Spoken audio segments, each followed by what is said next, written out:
गिरनार मंडन नेमिनाथ। आपने उनकी कहानियां तो बहुत सुनी होगी, पर आज हम जो कहानी देखने वाले हैं वो कथा हम में से कई लोगों के लिए शायद अनसुनी, अनकही, अनजानी है। आज नेमिनाथ भगवान के इतिहास में जाएंगे।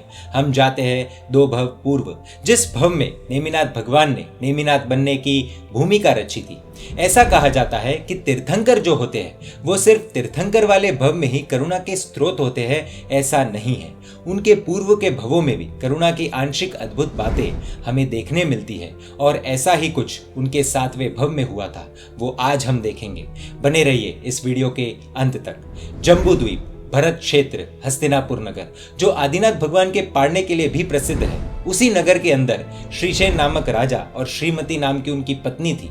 एक दिन जब कुछ रात्रि शेष बाकी थी, तब उन्होंने एक पूर्ण चंद्र को अपने मुंह में प्रवेश करते हुए देखा।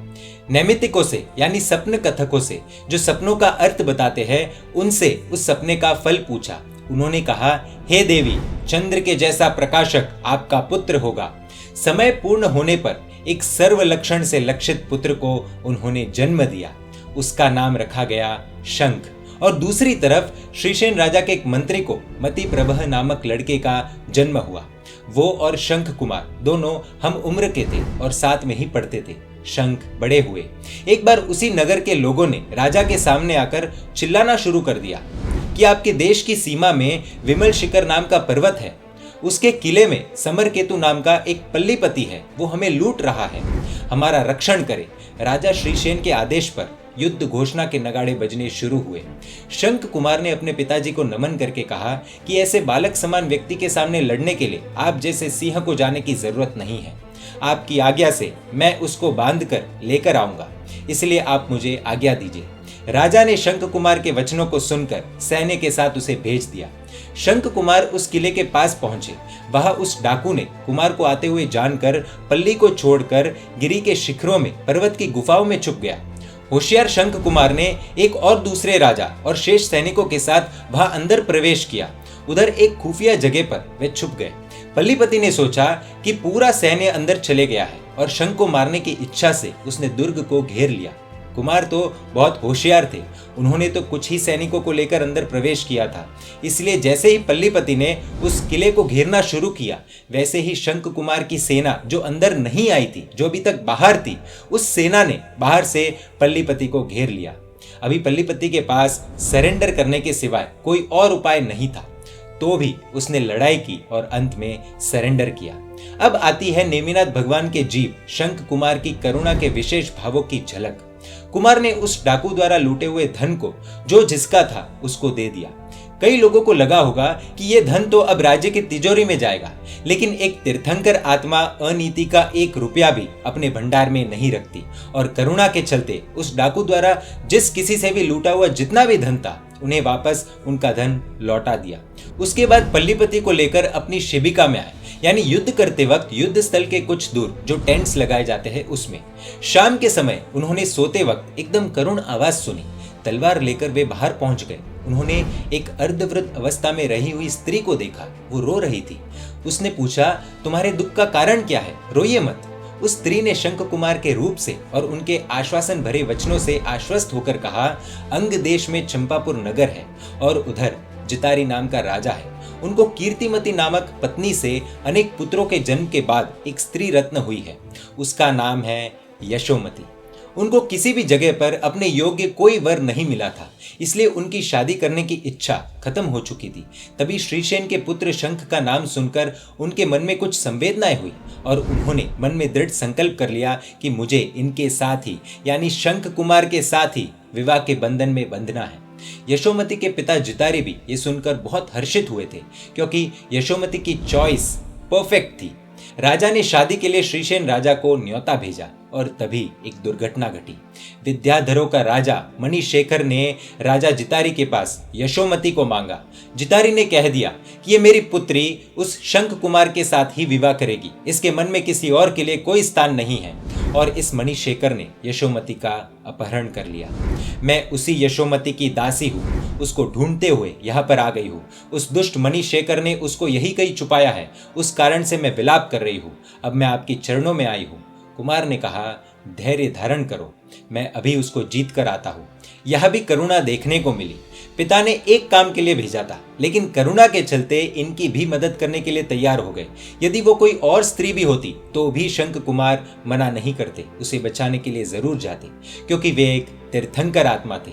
उसको ढूंढते हुए कुमार बड़े जंगल में प्रवेश करते हैं। सूर्योदय होने पर विशाल श्रृंग नाम के पर्वत पर एक गुफा में विवाह के लिए यशोमती को प्रार्थना करते हुए मणिशेखर को उन्होंने देखा। मणिशेखर ने भी कुमार को देखा। मणिशेखर ने यशोमती को कहा कि देख, मौत को सामने से आमंत्रण देने के लिए जिसे तू अपना पति मानती है वह आ गया है। उसे मारकर मैं तुमसे विवाह करूंगा। यदि नहीं मानी तो बलपूर्वक ही सही, शादी तो करके ही रहूंगा। ऐसा कहकर कुमार को भी गंदी से गंदी गालियां देकर उसने अपनी तलवार मयान में से निकाली। युद्ध प्रारंभ हुआ। कुमार तो कुमार थे, नेमिनाथ दादा की आत्मा थी, उनको हराना मुश्किल ही नहीं, नामुमकिन था। कुमार ने अपनी साधारण तलवार से विद्या वाले उसके सब अस्त्रों को तोड़ दिया और खेत से हताश होकर बैठे हुए उस मणिशेखर को अपने धनुष से उसकी छाती पर वार किया। उस वार से वो मरा नहीं, सिर्फ मूर्छित हुआ, क्योंकि उतनी ही जोर से मारा था कि वो सिर्फ मूर्छित हो, मरे नहीं। और शंख कुमार खुद जाकर उनके पास बैठे और उसकी मूर्छा दूर करने के लिए अपने हाथों से पंखों की तरह हवा देने लगे। जो अपने दुश्मनों पर भी करुणा बरसाए वही होती है तीर्थंकर आत्मा। होश आने पर वापस से शंख कुमार ने कहा, यदि अभी भी आपको युद्ध करना है तो मैं सज्ज हूँ, चलो हम पुनः युद्ध करते हैं। मणिशेखर ने हाथ जोड़कर कहा, मेरे अपराध को क्षमा करें। शंख कुमार ने कहा, खुद के पराक्रम से और आपके विनय से आपने मुझे बहुत खुश किया है, आप कहिए मैं क्या करूं। मणिशेखर धर्म को पाया हुआ व्यक्ति था। उसने कहा, यदि आप प्रसन्न हुए हो तो मेरे साथ आप वैताड़्य पर्वत पर चलिए, मेरा नगर वहां पर है, बहुत से अच्छे मंदिर वहां पर स्थापित हैं। आप जैसे वीर पुरुष मेरे नगर में आए, ये मेरे लिए सौभाग्य की बात होगी। शंख ने स्वीकार किया। यशोमती बहुत खुश हो गई और शंख कुमार ने अपने दो व्यक्तियों को अपनी पूरी घटना बताकर सैनिकों उस डाकू को लेकर हस्तिनापुर नगर की तरफ रवाना होने के लिए कहा। और इस तरफ मणिशेखर के नगर में शंख कुमार ने यशोमती के साथ बड़े ठाट-बाट से पूजा की। रस्ते में बहुत से लोग शंख कुमार को अपनी पुत्रियों को देने के लिए तैयार हो गए थे, राजी हो गए थे, लेकिन यशोमती और शंख कुमार के पूर्व भव के अनुराग के चलते कुमार ने कह दिया कि पहले मैं यशोमती से विवाह करूंगा, उसके बाद ही किसी और के साथ विवाह करूंगा। इस पूरी घटना के बाद अनेकों वर्ष बीत गए। श्रीशेन राजा ने शंख कुमार को राज्य सौंपकर दीक्षा स्वीकार की। शंख ने नीति न्याय पूर्वक, करुणा पूर्वक धरती को संभाला। अब श्रीशेन राजा दीक्षा के बाद जिन्हें केवल ज्ञान उत्पन्न हो चुका था, देवों से युक्त वह हस्तिनापुर नगरी में पधारे। शंख ने जाकर उन्हें वंदन किया और धर्म देशना सुनी। उन्होंने कहा कि आपकी देशना से तो मुझे पता चल गया है कि इस संसार में कोई भी किसी का नहीं है, तो फिर क्यों मुझे यशोमती पर इतना राग है? आप कृपा करके मुझे इसका कारण बताइए। उन्होंने कहा, ये यशोमती पहले जब आप धन नाम के भव में थे तब आपकी धनवती नामक पत्नी थी। फिर सौधर्म देवलोक में गए, वहां भी मित्र थी। चित्रगति के भव में रत्नवती नामक पत्नी थी। महेंद्र नाम के चौथे देवलोक में आपके मित्र की पत्नी थी। अपराजित के भव में प्रीतिमती नामक पत्नी थी। आरण नाम के देवलोक में मित्र की पत्नी हुई और ये 7वें भव में वापस आपकी पत्नी हुई। इसी कारण से आपको इनके ऊपर इतना स्नेह है। आप यहाँ से अपराजित नाम के देवलोक में 8वें भव को पूर्ण कर वहां से अगले यानी 9वें भव में भरत क्षेत्र में 22वें तीर्थंकर नेमिनाथ भगवान होंगे। वहां पर ये राजुल के साथ, राजीमती के साथ आपका विवाह नहीं होगा, पर आपके अनुराग वाले होने से आपके हाथों से ही उनकी दीक्षा होगी। ये चीज सुनकर शंख राजा ने अपने लड़के पुंडरीक को राज्य सौंपकर यशोमती और मंत्रियों के साथ अपने केवली पिता के पास ही दीक्षा स्वीकार की। अरिहंत की भक्ति आदि करके, विस्थानक की आराधना करके उन्होंने वहां तीर्थंकर नाम कर्म का बंद किया। ये थी कथा नेमिनाथ भगवान के 7वें भव की और उनकी करुणा की। आज गिरनार मंडन, शिवा देवी नंदन, राजुलना तारणहार, 22वें तीर्थंकर श्री नेमिनाथ भगवान का केवल ज्ञान कल्याणक है। ऐसे नेमिनाथ भगवान के चरणों में हम वंदन करते हैं। अंतिम भव में पशुओं के ऊपर जो करुणा देखी थी उसका मूल ऐसे पूर्व के भव में था जहां उन्होंने करुणा ही करुणा बहाई है। जैन मीडिया पर ऐसे वीडियोस आते रहेंगे। देखने के लिए आपको Jain media YouTube channel subscribe कर नोटिफिकेशंस के लिए बेल आइकन प्रेस करना होगा। आप हमें फेसबुक और इंस्टाग्राम पर भी फॉलो कर सकते हैं। परमात्मा के आगे विरुद्ध कुछ भी कहा हो तो मिच्छामि दुक्कडम। जय जिन शासन, जय गिरनार, जय नेमिनाथ।